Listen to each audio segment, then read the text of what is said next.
Welcome to Praveen tech tips. So by ఇవాళ వీడియోకి వచ్చేసరికి అయితేనేమో 50,000 లోపల ఒక మంచి పీసీ బిల్డ్ చేద్దాం. బై చిన్న రిక్వెస్ట్ ఏంటంటే ఛానల్ సబ్స్క్రైబ్ చేసుకోండి. లేటెస్ట్ అప్డేట్స్ కోసం కంటెంట్ నచ్చితే ఇట్లా ఒక లైక్ అయితే చేయండి. బై సో ఫ్రెండ్స్, ఇక్కడ మీరు ఆన్ ద స్క్రీన్ మీద చూసుకోవచ్చు అమెజాన్ వల్ల వెబ్సైట్స్ని చూపిస్తున్నా. సో వన్స్ అగైన్ రిపీట్ చేస్తున్నా, అమెజాన్ నుంచే ఎందుకు మీకు చూపిస్తున్నా అంటే బై మెయిన్ ఇంపార్టెంట్ రీజన్ ఏంటంటే బై ఇక్కడ ఈజీగా ప్రోడక్ట్స్ కనిపించేస్తాయి అనమాట బై. అండ్ పీసీ కాంపోనెంట్స్కి సంబంధించిన ప్రోడక్ట్స్ చాలామందికి కూడా ఈజీగా నేను రికమెండ్ చేసినా కూడా ఈజీగా దొరుకుతాయని, అంతే ఇంకేం లేదు. స్టార్టింగ్ ఇక్కడ చూసుకుంటే మాత్రమే ఏఎండి నుంచి Ryzen 5 8600G ప్రాసెసర్ అయితే మీకు ఇక్కడ తీసుకొస్తున్న ఫ్యూచర్ ప్రూఫ్ ఉంది. అండ్ మంచి స్పెక్స్తో పాటు కూడా వచ్చింది బై. ఎడిటింగ్, లైవ్ స్ట్రీమ్స్ అవన్నీ కూడా చేసుకోవచ్చు వితౌట్ గ్రాఫిక్ కార్డ్ అనమాట. అట్లెట్లా అంటే ఇది జీ సిరీస్ ప్రాసెసర్ కాబట్టి కొన్ని గేమ్స్ కానీ ఎడిటింగ్ కానీ గ్రాఫిక్ కార్డ్ లేకున్నా సరే కూడా మీరు ఆడచ్చు అనమాట. So one of the good processors. ఇక్కడ ఆన్లైన్ ఏ ప్రైస్ ఉంది, ఆఫ్లైన్ ఇంకా తక్కువ కూడా ఉండే ఛాన్సెస్ అయితే ఉన్నాయి. ఫస్ట్ మీరు స్పెసిఫికేషన్ చూపించేస్తాను. ఏఎండి వాళ్ళ అఫీషియల్ వెబ్సైట్లో చూసుకుంటే ఇది Zen 4 ఆర్కిటెక్చర్ ఉంది, 6 కోర్ 12 థ్రెడ్స్ అనమాట, మల్టీ థ్రెడింగ్ ఉంది. సో దీనివల్ల ఎడిటింగ్ చేసినా ఏది చేసినా సరే కూడా మీకు ప్రాబ్లం ఉండదు. ఒక కోర్స్ ఎడిటింగ్కి, ఒక్కొక్క బ్రౌజర్కి, ఒక్కొక్క స్ట్రీమింగ్ అవన్నీ యూజ్ అవుతుంది. టోటల్గా మనకి 12 థ్రెడ్స్తో పాటు వస్తుంది. ఫీనిక్స్ కోడ్ నేమ్ అనమాట. నెక్స్ట్ చూసుకుంటే బేస్ 4.3 GHz 5 GHzకి టర్బో బూస్ట్ అవుతుంది. అండ్ ఇక్కడ క్యాచ్ మెమరీ చూసుకోవచ్చు, L2 6MB and L3 16MB. అంటే దగ్గర 22 MB క్యాచ్ ఫైల్ వస్తుంది. 65 watts డిఫాల్ట్ పవర్ కన్జంప్షన్ ఉంది. TSMC వాళ్ళ 4 nanometer ఫిన్ఫెట్ టెక్నాలజీ యూజ్ చేస్తారు. ఇక్కడ మీకు ఓవర్ క్లాకింగ్ చేసుకోవచ్చు అన్నమాట, అన్లాక్డ్ ప్రాసెసర్. ఇక్కడ ఇంకొక మంచి విషయం ఏంటంటే మదర్ బోర్డ్ చూసుకుంటే ఏ మదర్ బోర్డ్స్ కంటే ఇది AM5 ప్లాట్ఫామ్ మీద వస్తుంది. మదర్ బోర్డ్ చూసుకుంటే A620, X670E, X670, B650E, B650, X870E, X870, B840, B850 mother బోర్డ్స్కి సరిపోతే ప్రెసిషన్ బూస్ట్ 2 అవుతుంది, సపోర్ట్ ఉంది. X86 64 ఆర్కిటెక్చర్ ఉంది. ఇక్కడ ఇన్స్ట్రక్షన్ సెట్స్ ఏవైతున్నాయి, ఎక్స్పాన్షన్స్ ఏవైతున్నాయి, SSC 2 4.1 and AVX 512, AVX 2, SSC 3 అవన్నీ కూడా సపోర్ట్స్ ఉన్నాయి. టెంపరేచర్ మ్యాక్స్ చూసుకుంటే 95 degreesతో పాటు కూడా వచ్చింది. అండ్ ఇంకో మంచి విషయం ఏంటో తెలుసా, ఇదే ఇయర్ లాంచ్ అయిందనమాట. దాని తర్వాత ఇంకొక విషయం ఏంటంటే విండోస్ 10, 11, యుబుంటు, లినక్స్ అన్నిటికీ సపోర్ట్ చేస్తుంది. ఇక్కడ PCI 4.0 సపోర్ట్స్ వస్తుంది, రైడ్ సపోర్ట్ ఉంది, DDR5 ర్యామ్ సపోర్ట్ అన్నమాట. యూడిమ్ దగ్గర 250 GB దాకా కూడా ర్యామ్ అయితే సపోర్ట్ చేస్తుంది. ఇక్కడ ఫ్రీక్వెన్సీ చూసుకుంటే మాత్రమే DDR5 5200 MHz frequency dual channel, quad channel అయితేనేమో 3600 MHz ఫ్రీక్వెన్సీ సపోర్ట్ చేస్తుంది. నెక్స్ట్ చూసుకుంటే ఇంటిగ్రేటెడ్ గ్రాఫిక్ చూసుకుంటే రేడియాన్ 7600Mతో పాటు కూడా వస్తుంది అనమాట. 8 కోర్ కౌంట్స్తో పాటు వస్తుంది. Frequency 2800 MHz frequency, direct support ఉంది. డిస్ప్లే పోర్ట్ 2.1 సపోర్ట్స్ ఉన్నాయి. ఇక్కడ రెజల్యూషన్ చూసుకోవచ్చు, దగ్గర 4K 8K దాకా రెజల్యూషన్స్ సపోర్ట్స్ ఉన్నాయి. అడాప్టివ్ సింక్స్తో పాటు కూడా వస్తుంది. అండ్ HDMI 2.1 ఉంది. నెక్స్ట్ చూసుకుంటే మల్టీ మానిటర్ సపోర్ట్స్తో పాటు వస్తుంది. 4 మానిటర్లు పెట్టుకోవచ్చు. AMD వాళ్ళ ఫ్రీసింగ్ సపోర్ట్ ఉంది. ఇక్కడ కోడెక్స్ చూసుకుంటే మాత్రమే అంటే వీడియో ఎడిటింగ్కి, డీకోడింగ్కి, ప్లే చేసుకోవడానికి, క్రియేట్ చేయడానికి మ్యాక్సిమం ఏవైతే కోడెక్స్ ఉన్నాయో అవన్నీ ఉన్నాయి. మెయిన్ ఇంపార్టెంట్ చూసుకుంటే AV1 కోడెక్ కూడా ఉందన్నమాట. అండ్ ఇక్కడ స్మార్ట్ మెమరీ యాక్సెస్ ఏదైతే ఉందో అవి కూడా ఉంది. ఇక్కడ మంచి విషయం ఏంటంటే దీంట్లో ఏఐకి సంబంధించిన ఫీచర్స్ కూడా ఉన్నాయి. లైక్ Ryzen AI అవైలబుల్ ఉందన్నమాట. 16 టాప్స్ పర్ఫార్మెన్స్తో పాటు కూడా వస్తుంది. అండ్ వైరస్ ప్రొడక్షన్, NSBIT అవన్నీ కూడా వస్తున్నాయి. సో ఇక్కడ ప్రాసెసర్ కాడ చూసుకుంటే మాత్రం మంచి ఫీచర్స్తో పాటు కూడా వస్తుంది, ఫ్యూచర్ ప్రూఫ్ ఉందన్నమాట. తర్వాత CPU వస్తుంది కాబట్టి సో CPUతో పాటు మనం సపరేట్గా CPU కూలర్ అనేది తీసుకుంటున్నాం. ఇక్కడ Ant Esports ఇది ICE C12 version 2 అనమాట. ఇది AM5 సాకెట్ కూడా సపోర్ట్ చేస్తుంది, అక్కడ మెన్షన్ కూడా చేసారు. ఈజీగా మీరు ప్లాట్ఫామ్ చూసుకోవచ్చు. ఎందుకు ఇదే రికమెండ్ చేస్తున్నాను అంటే కారణం ఏంటంటే ఇక్కడ 6 హీట్ పైప్స్తో పాటు వస్తుంది. టెంపరేచర్స్ చాలా స్టేబుల్గా రన్ చేస్తుంది అనమాట. అంత కూలింగ్తో పాటు కూడా వస్తుంది కాబట్టి ప్రైస్ కూడా డీసెంట్గా ఉంది, అందుకే అనమాట. ప్లస్ RGB కూడా వస్తుంది. లుక్ వైజ్ అవంతా కూడా బాగుంది అనమాట. మెయిన్ కారణాలు ఇవి. నెక్స్ట్ చూసుకుంటే మాత్రము మదర్ బోర్డ్ అన్నమాట. సో మదర్ బోర్డ్ చూసుకుంటే ఎంఎస్ఐ వాళ్ళని చెప్పండి. సో ఎంఎస్ఐ వాళ్ళది B650M gaming wifi mother board వస్తుంది. M8X సపోర్ట్స్తో పాటు వస్తుంది. ఇక్కడ 7000 సిరీస్ సపోర్ట్ కూడా చేస్తుంది బై. ఇక్కడ మీకు డౌట్ రావచ్చు, అన్న మనం సపోర్ట్ చేస్తుందా 7000 సిరీస్ అంటారుగా. ప్రాబ్లం ఏం లేదు. ఇంతకుముందుకే స్పెసిఫికేషన్స్లో మన వాళ్ళు ఇక్కడ మదర్ బోర్డ్ రికమెండ్ చేసి B650 మదర్ బోర్డ్ ఉంది. అదే మదర్ బోర్డు మనం ఇక్కడ చూసుకున్నాం B650 అని.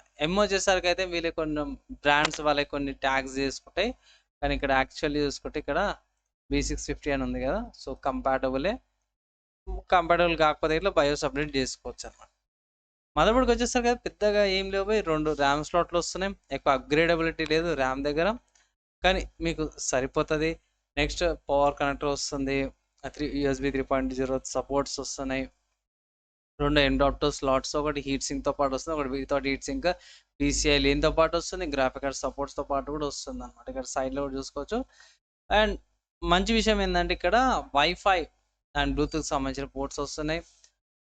I think USB type C port వస్తుంది, బయోస్ సంబంధించిన boot display port, HDMI port, USB 2.0 port, USB 3.0 పోర్ట్స్తో పాటు కూడా వస్తుంది. ఇది యాంటీనాస్తో వస్తుంది అన్నమాట. హీట్ సింక్కి బాగుంది. VRM's హీట్ సింక్ అవుతుందో చాలా మంచిగా పెట్టిరు అన్నమాట. సో డీసెంట్ మదర్ బోర్డ్ పై కొంచెం ఎక్కువ అనిపించింది ప్రైస్. నా 10,000 లేకపోతే 9,000 ఉంటే బాగుండేది. ఇది యాక్చువల్లీ 11,000 ఉంది. సో క్లోజ్ టు 12,000 అనమాట. సో మీరు వేరే కూడా తీసుకోవచ్చు, కానీ ఇదైతే నాకు జర మంచిగా అనిపించింది, రికమెండ్ చేస్తారు అంతే. నెక్స్ట్ చూసుకుందాం. సో నెక్స్ట్ చూసుకుంటే ర్యామ్. సో ర్యామ్ వచ్చేసరికి కార్సర్ వెంజన్స్ది 16GB DDR5 5200 MHz RAM, single స్టిక్కే 4000కి వస్తుంది. సపోర్టెడ్ అన్న అంటే యూఎస్బీ ఇక్కడ మనం స్టార్టింగ్లో చూసుకున్నాం కదా. ర్యామ్ కేటగిరీకి వచ్చేస్తే ఇక్కడ DDR5 5200 MHz సపోర్ట్ ఉంది కాబట్టి అదే ర్యామ్ అయితే తీసుకున్నాం.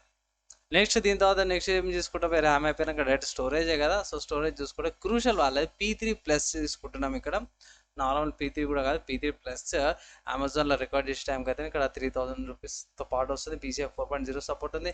ఇక్కడ కూడా చూసుకుంటే మనకి PCI 4.0 సపోర్ట్ ఉంది. సో లేటెస్ట్ హార్డ్వేరే అండ్ 3D NAND ఫ్లాష్తో పాటు వస్తుంది. 8mm M.2 స్పీడ్స్ చూసుకోవచ్చు. 4700 MB/s పాటు మంచి స్పీడ్స్తో పాటు కూడా వస్తుంది. ఇక్కడ చూసుకోవచ్చు M.2 ఎక్కడ ఇది ఎలా యూజ్ చేస్తారని ఎక్కడ పెట్టుకోవచ్చు అని అంటే ఇక్కడ మదర్ బోర్డు చూపిస్తాను మీకు. వన్స్ అగైన్ మదర్ బోర్డు ఉంది కదా. సో మదర్ బోర్డు ఇక్కడ ఈ స్పాట్ ఉంది కదా గేమింగ్ అని, అది ఓపెన్ చేస్తాను. ఓపెన్ చేసి దాని కింద పెట్టాలి. పెట్టిన తర్వాత మళ్ళీ హీట్ సింక్ పెట్టేస్తారు. సో మీ దగ్గర ఉన్న టెక్నీషియన్ పెడితే అతను ఆటోమేటిక్గా పెట్టేస్తాడు. దీని తర్వాత power supply. So power supply చేసుకుంటే మాత్రం కూలా మాస్టర్ది 650 బ్రాన్స్ V2 పవర్ సప్లై నేను రికమెండ్ చేస్తున్నా. ఫస్ట్ రీజన్ ఏంటంటే వీళ్ళు 5 years వారంటీతో పాటు కూడా వస్తుంది, 80+ బ్రాన్స్ అనమాట. సో ఈ సిరీస్ని పర్సనల్గా యూజ్ చేస్తున్నా, ఇంతవరకు ఏ ప్రాబ్లం అయితే రాలేదు, మంచిగా ఉంది, స్టేబుల్గా ఉంటుంది. 450 వాట్స్ నేను యూజ్ చేసేది, ఇక్కడ 650 వాట్స్ నేను రికమెండ్ చేస్తున్నాను. ఎందుకు 650 వాట్స్ ఎందుకు రికమెండ్ చేస్తున్నా అంటే మెయిన్ రీజన్ ఏంటంటే ఫ్యూచర్లో మీరు గ్రాఫిక్ కార్డ్ పెట్టుకున్నప్పుడు చాలా పవర్ అవసరం అవుతుంది. సో ఉన్నదానికంటే కొంచెం పెద్ద పెట్టుకుంటే చాలా లైక్ 30-60 దాకా కూడా కంపాటబిలిటీ అయితే ఉంటుంది అనమాట. అండ్ ఇక్కడ 120mm ఫ్యాన్తో పాటు కూడా వస్తుంది ఇక్కడ. సో మంచి ఎయిర్ ఫ్లో అవుతుంటుంది. 5000 చేంజ్ ప్రైస్ వస్తుంది.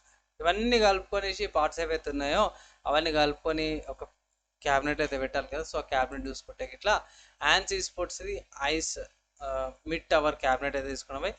మెయిన్ ఒకటే రీజన్ ఏంటంటే ఫ్రంట్లో మెష్ ఉంది, ప్లస్ 3 వెంటిలేషన్స్తో పాటు కూడా వస్తుంది కాబట్టి ఇది నేను రికమెండ్ చేస్తున్నామే. బటన్స్ చూసుకుంటే మీకు టాప్లో బటన్స్ వచ్చేస్తాయి, like power, cable, USB ports, restart button, USB 3.0 port, audio ports అవన్నీ కూడా వచ్చేస్తాయి. ఎయిర్ ఫ్లో ఎట్లా వస్తుందని కూడా మెన్షన్ చేస్తారు. సో టాప్లో లేదు, సపరేట్గా ఉంది. సో ఎయిర్ ఫ్లో చాలా బాగుంటుంది. సైడ్లో గ్లాస్ ప్యానల్తో పాటు కూడా వస్తుంది అనమాట. సో ఓవరాల్గా ఒక మంచి క్యాబినెట్ అనమాట 3500కి. సో భయ్ ఇవన్నీ కలుపుకుంటే ప్రైస్ ఎంత అవుతుందన్న తీసుకోవచ్చా చెప్పానా అంటే ఇక్కడ చూసుకోవచ్చు. క్యాల్కులేషన్గా ప్రైస్ ఎంత అవుతుందంటే 48,207 రూపాయలు ఈ PC బిల్డ్కి అవుతుంది అనమాట. సో 50,000 లోపల ఒక మంచి PC బిల్డ్.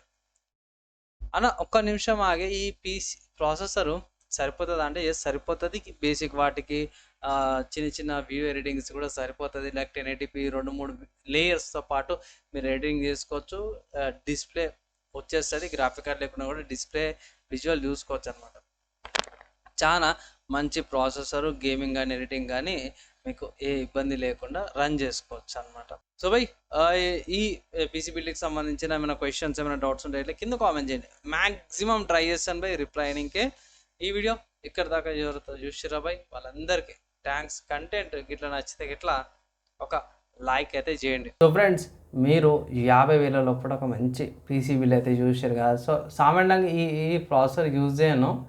సో డిఫరెంట్గా ఉంటుంది, కొంచెం యూనిక్గా ఉంటుంది అనేసి అయితేనేమో ఈ ప్రాసెసర్ గ్రాఫిక్ కార్డ్ కాంబినేషన్లో తీసుకొచ్చిన బై. మీకు యూస్ఫుల్ అయింది, మంచిగా అనిపించింది అంటే బై కింద కామెంట్ చేయడం. డౌట్స్ ఉన్నాయి, ఇంకేమన్నా క్లారిఫికేషన్ కావాలంటే కూడా కింద కామెంట్ చేయండి. మ్యాక్సిమం విత్ ఇన్ 1 డే రిప్లైకి ట్రై చేస్తాను. అండ్ ఎవరికైతే బై నెక్స్ట్ వేళ కలుసుకుందాం.